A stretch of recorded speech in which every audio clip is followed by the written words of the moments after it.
touch the sound of silence.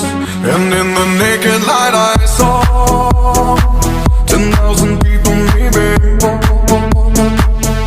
People talking without speaking, people hearing without listening, people writing songs that voices never share, and no one dared disturb the sound of silence. Fool said, you do not know. Silence like a cancer grows.